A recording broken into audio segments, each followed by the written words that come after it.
इचलकरंजी इथल्या इंदिरा गांधी सामान्य रुग्णालयातील बालरुग्ण विभागातील बाथरूममध्ये आज दुपारी अचानक शॉर्ट सर्किटमुळे आग लागली।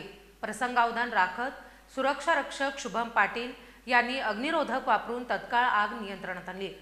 या विभागात त्यावेळी 21 बालरुग्ण आणि त्यांचे नातेवाईक उपस्थित होते। सुदैवाने कोणतीही जीवितहानी झाली नाही। घटनेची माहिती मिळताच आमदार राहुल आवाडे यांनी रुग्णालयाला भेट देऊन तातडीने फायर ऑडिट करण्याच्या सूचना जिल्हा प्रशासनाला दिल्या आहेत। इचलकरंजीतील इंदिरा गांधी सामान्य रुग्णालय हे कोल्हापूर जिल्ह्यातील महत्त्वाचे उपजिल्हा रुग्णालय असून हातकणंगले शिरोळ तालुक्यासह सीमा भागातील नागरिक इथं उपचारासाठी येत असतात। रुग्णालयात दिवसा प्राथमिक उपचारासाठी 1000हून अधिक नागरिकांची गर्दी होत असून रुग्णालयाची 300 खाटांची क्षमता आहे। सध्या 150 पेक्षा अधिक रुग्ण दाखल आहेत। बालरुग्ण विभागात उपचार घेत असताना बाथरूममध्ये झालेल्या शॉर्ट सर्किटमुळे आग लागली।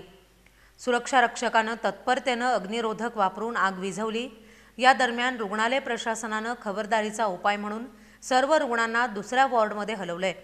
त्यामुळे संभाव्य मोठा अनर्थ टळला।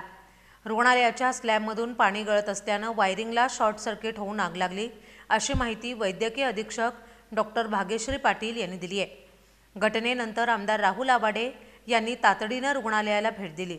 त्यांनी बांधकाम विभागाला स्लॅबची गळती त्वरित दुरुस्त करण्याच्या सूचना दिल्या।